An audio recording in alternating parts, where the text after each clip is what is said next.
Well, hey, how about we go ahead and take a look at that Mandalorian trailer? Do you want to do that now? Yeah, let's jump right into it. All right. Well, let's do that. Okay, so here's what we'll do. We'll go ahead and we'll start the trailer up, and we'll just kind of pause and stop and talk about things as it unfolds. Are you ready to do this now? I am ready. All right. Here we go. As ready as I'll ever be. All right. So you tell me when you want me to stop, okay? All righty. All right. If it gets too intense. All right. Now we've seen this before. We've got the helmets. Stormtrooper helmets. Stormtrooper helmets. Yeah. Buried in what I believe is the Tatooine sand.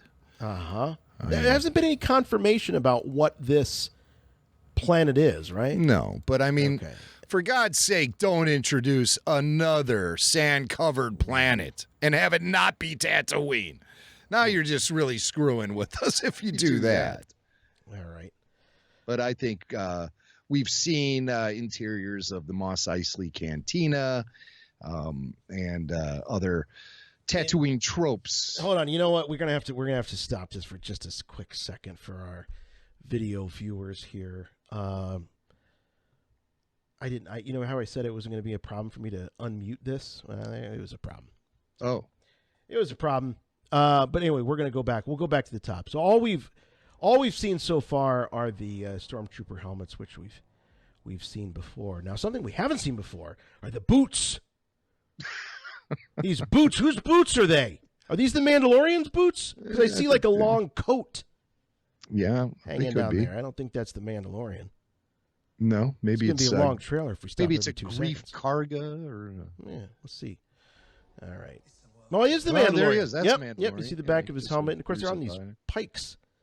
This is like a no-go zone for Imperials. So, yeah.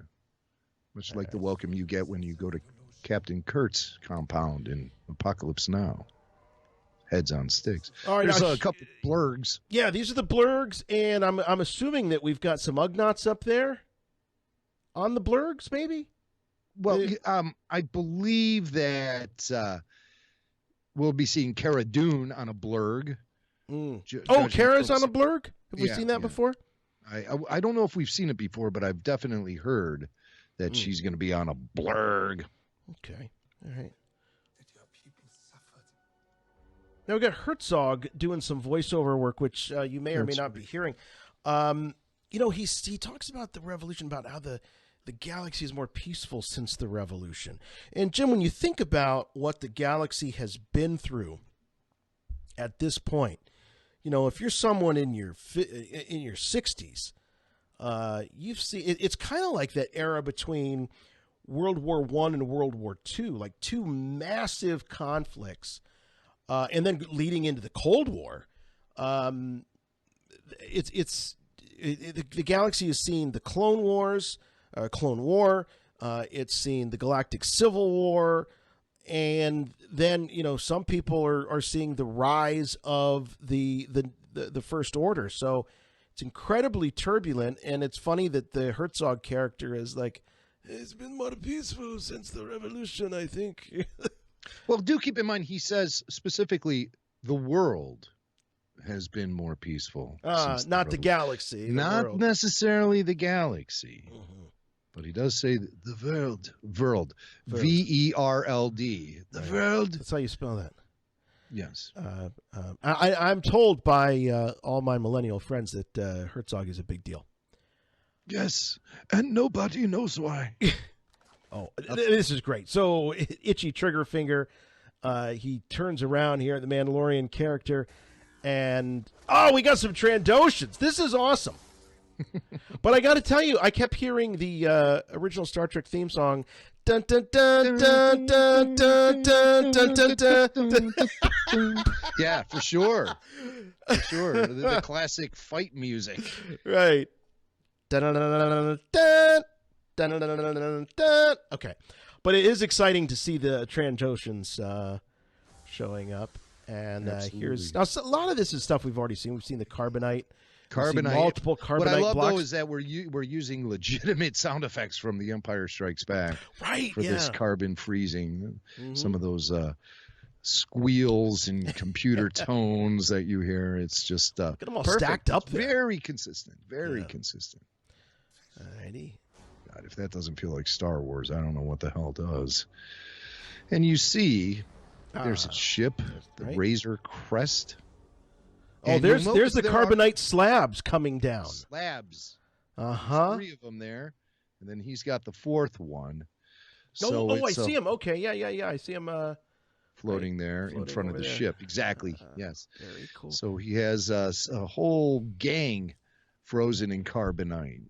So are we going to find out? This comes courtesy of our old pal Kramer, Joel Kramer. He says, "Are we going to?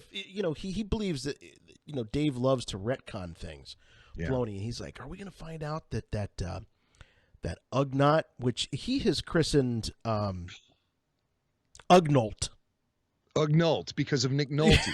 Right, By the way, anyone who is more excited about Werner Herzog being in this show, they're more excited than Nick Nolte's presence in it? You got to be nuts, man.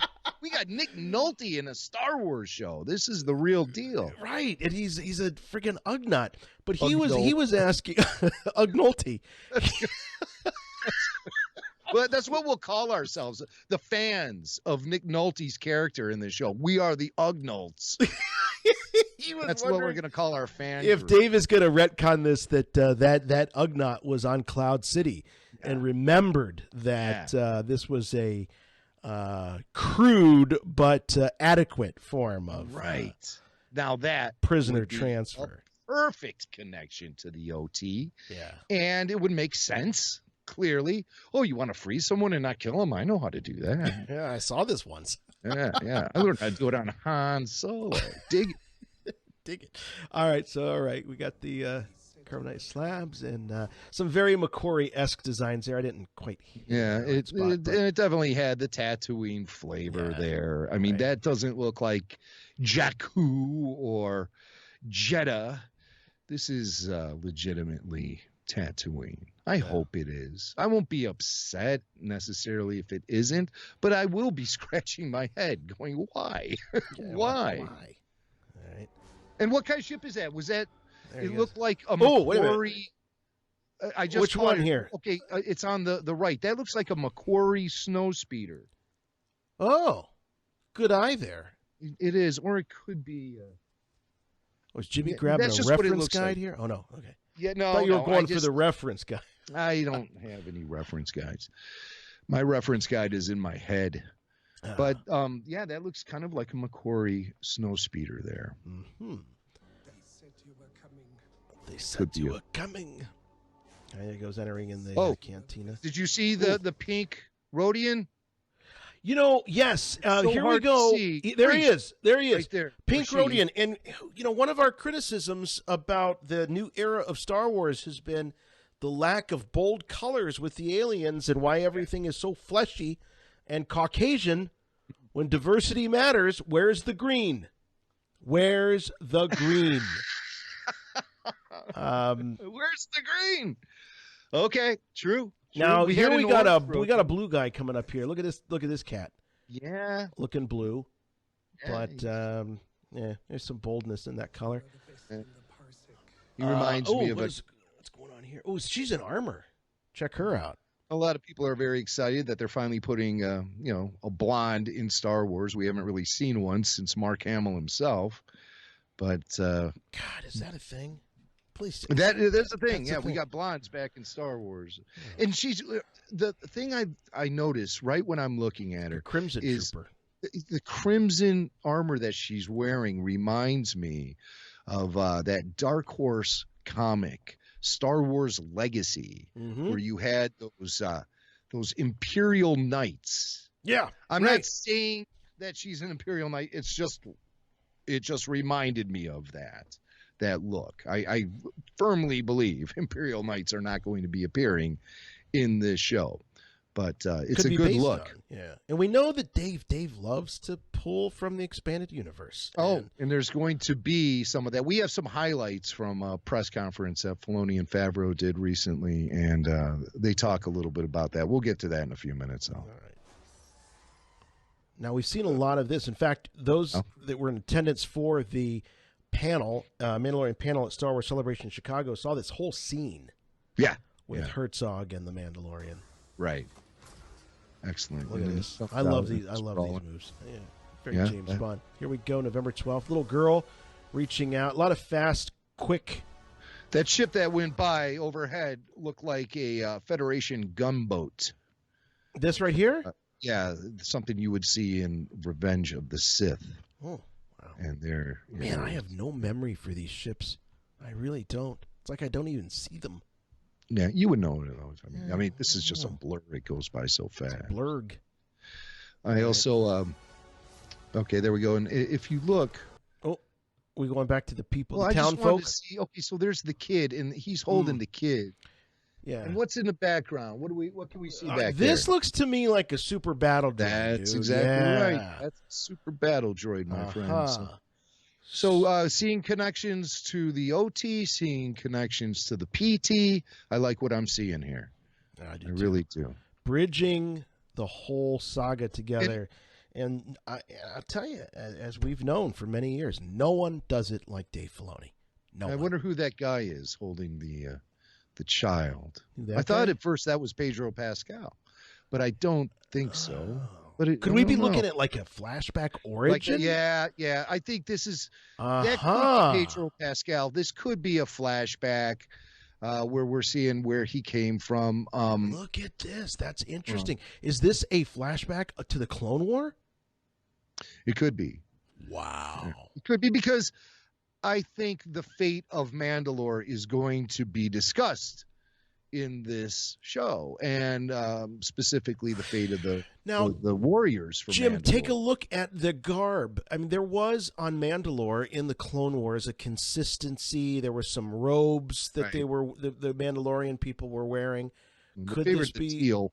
Yeah, but, right. But who knows? This shade of magenta reminds me of the clone troopers as they were being trained on Camino. Remember, they wore those magenta uniforms. Again, I'm not saying that they have any connection to the clones either, but boy, this would be interesting. So you could picture a origin story where Pascal's character loses his wife and daughter in a battle on the Clone War during the Clone War, and that's what kind of propels him onto his journey. Yeah, if that is indeed him, there's a lot of mystery surrounding who's under that helmet. The Mandalorian has no name right now. We believe that they're going to maintain that mystery through the majority of this series.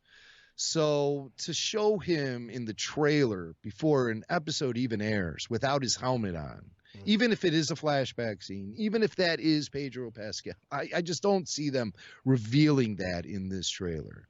So are we but boy, does that look like Pedro. It really does. It really does. Although, who knows? Maybe he's the child in this. Right. Maybe that's Pedro's dad. Yeah. But they did show that little girl just prior to this, so I think that's the same. Or maybe that's his sister. It's like about 7 or 8 years old, maybe. So we'll move on. A visionary new series. Oh, look at Squidhead. Very Squidhead fleshy. But Squidhead's always been fleshy. Yeah. He's always been there, but very Caucasianed up here. Very cool to see he's getting pulled back with the grappling hook. Yeah, this reminds me of the '89 Keaton Batman, the rooftop scene when he pulls the street tough with the Batarang. Yes. From the Star Wars universe. Is this a reek?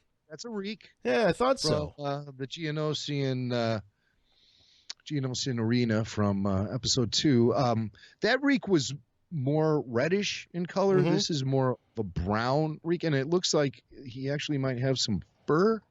Yeah. Looks kind of like a furry reek. Yeah. When he's... Oh, wait, there is that Nolte? Yeah, that was Ugnolte. There he is.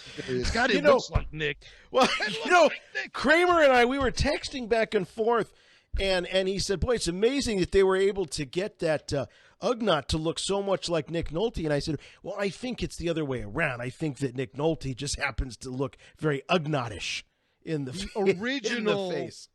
back in the late 70s when George Lucas himself was inspecting the maquettes created by ILM for concepts for the Ugnaught, George would hold up the maquette, look at it, and go, can you make him look more like Nick Nolte? And that's how it happened. Things are coming full circle here. Oh.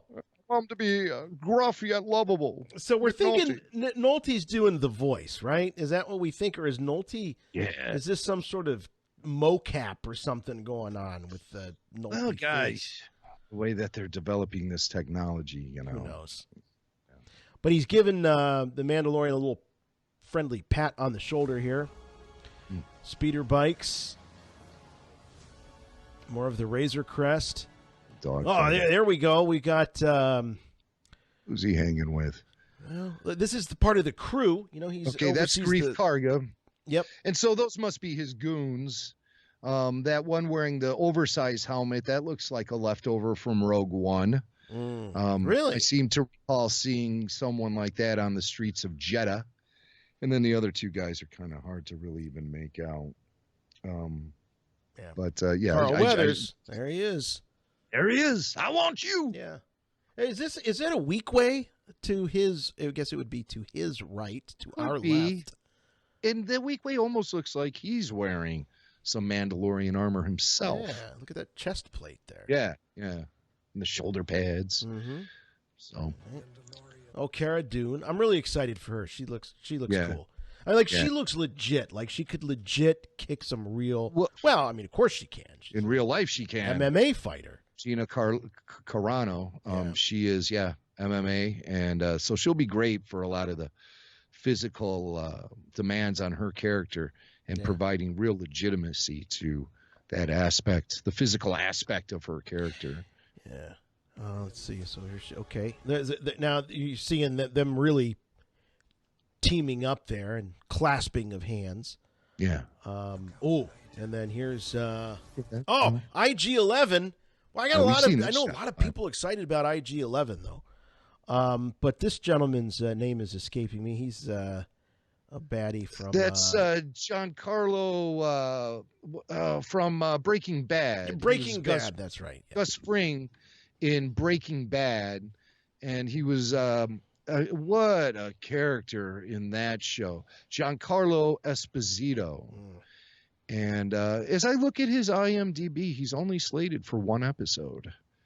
Giancarlo slated for one episode. And they've been dragging him around as a part of this crew for this series. One episode. Nick Nolte, one episode.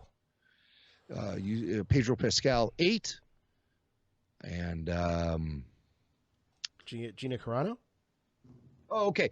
So the guy that we saw that we thought could have been Pedro Pascal, as I'm looking at the IMDb, I believe that actor is not Pedro. He's a guy named Bernard Bullen, and he plays father.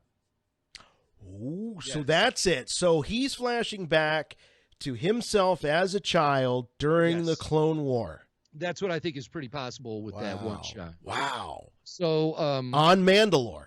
So we're looking at Mandalore here.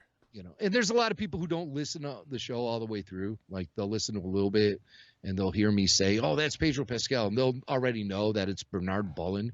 Right. And then they'll send us they already know. Hey, before you send us an email, can you listen to the whole damn show? Yeah, we hope you made it this far before you sent the email. Yeah. And if you already sent the email, prepare to be completely put down and ripped apart when I respond.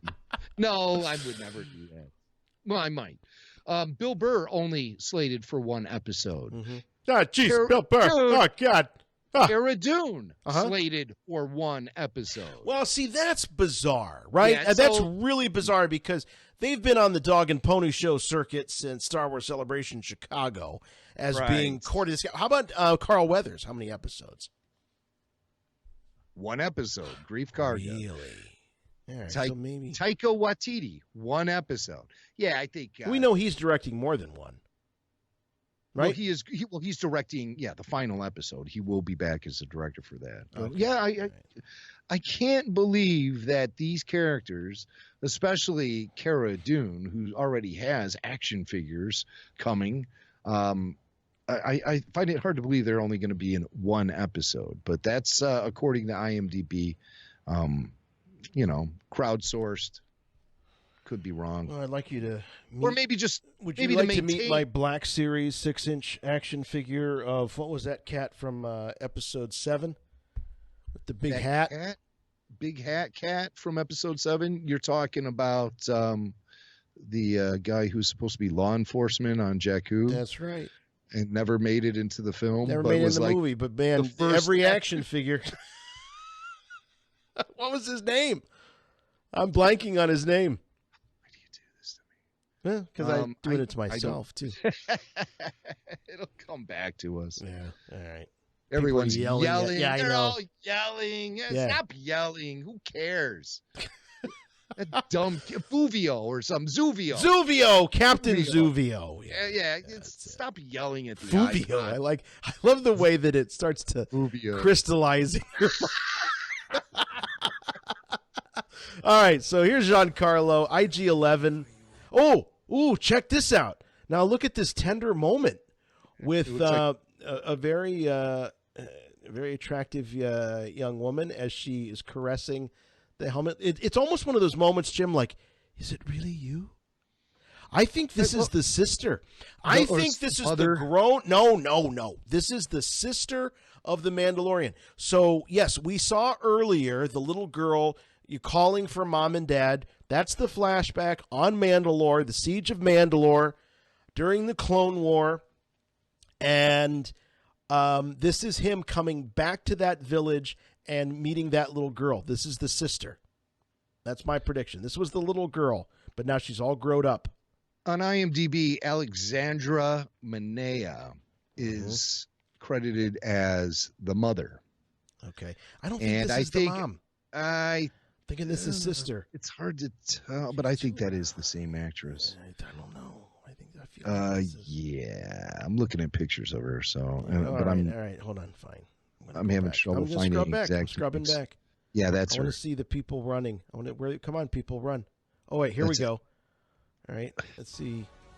She's reaching out. Oh, that doesn't have to be a little girl. Let's look at this again. Could be a boy. That could totally be a boy. I think that is a boy. I think that's the Mandalorian.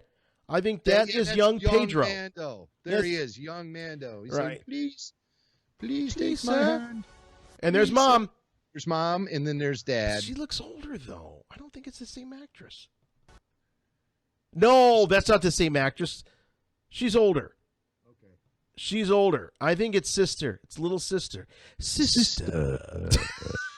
Wait a minute. I got a little too. Here she is. Get the caress going. Yeah, that's sister.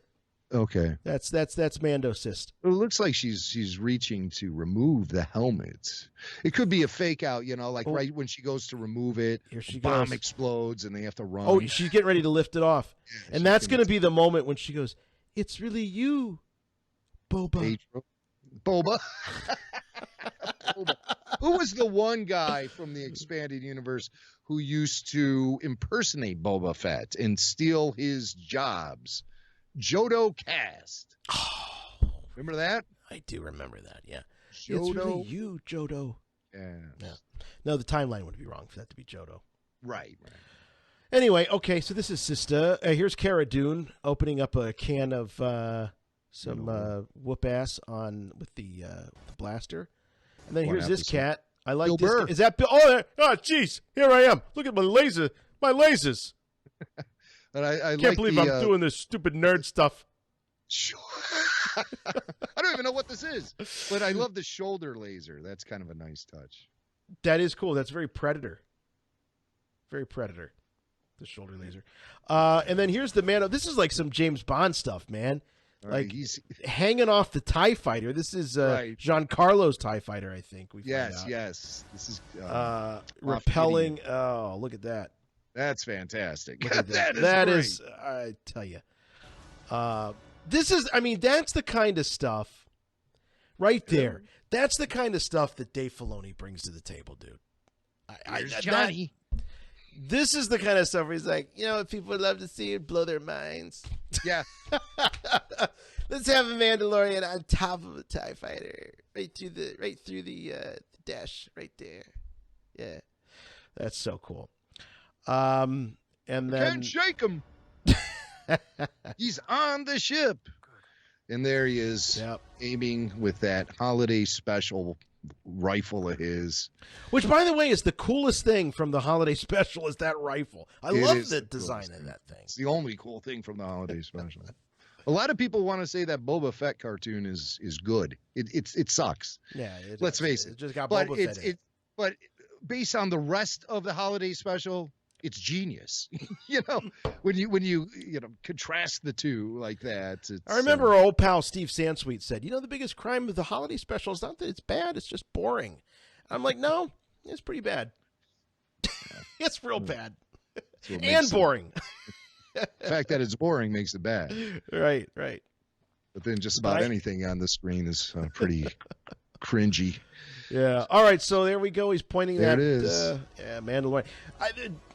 This is just. I couldn't be. I couldn't be more excited. So here are the big brands: Disney, Pixar, Marvel, Star Wars. Oh, that's interesting. Star Wars. It's not Lucasfilm. It's Star Wars. National Geographic. National Geo, which is why I'm buying into Disney. Oh, absolutely. National Geographic, so I can see me some topless Zulu women. That's a cool little trailer, and great. Less than 2 weeks away. Mm-hmm. I think we got a lot to look forward to. We will be bringing you guys the Mandalorian after show, which will be an hour of your phone calls. We'll be taking them live on the evenings. New episodes debut. So hopefully they don't wait till like 9 o'clock to debut these new episodes. They get them out right away in the morning. I'm hoping so. I with some of these streaming services, they hit right at midnight. Sometimes, like with iTunes, I think it's 2 a.m. Mm-hmm. So if let's say the movie is going to hit on the 15th of the month. With iTunes, it'll hit like around 2 a.m. on the 15th. So who knows what their timing will be. Mm-hmm. Well, I would imagine, first thing in the morning, you'd be able to watch the episode on the day it's scheduled to debut. I have fingers crossed for that. I'm so excited for the Mandalorian after show. I mean, it's the kind of thing that we've been wanting to do for a long time, and we've been doing round tables and discussions for many, many years, from all the way back at the beginning of the Clone Wars, from the movie all the way through all seasons, and then into Rebels. But this is something that we're going to be able to do with you. You're going to be our round table. It's going to be great. Obviously, Jimmy and I will anchor it, but once we've had a chance to digest the episode on a weekly basis, we're going to open up the phone lines and hear what you think. So it's going to be great. It's going to be like a kind of a book club, but for Mandalorian and video and streaming. So move over, Oprah. Here we come. Well, it sure looks good. Radio. It looks phenomenal. There's a lot of familiarity with the rest of the universe, the Star Wars universe going on there. And, I understand the necessity to break new ground with Star Wars and to introduce new elements, new situations, new characters, new aliens, etc. But I hear a lot of people saying it's fan service when we get things that connect with the prior saga. And I don't call it fan service at all. I call it consistency, my friend. Consistency. The framework is there. Work within the framework. And then, of course, there's always moments for outside the box happenings.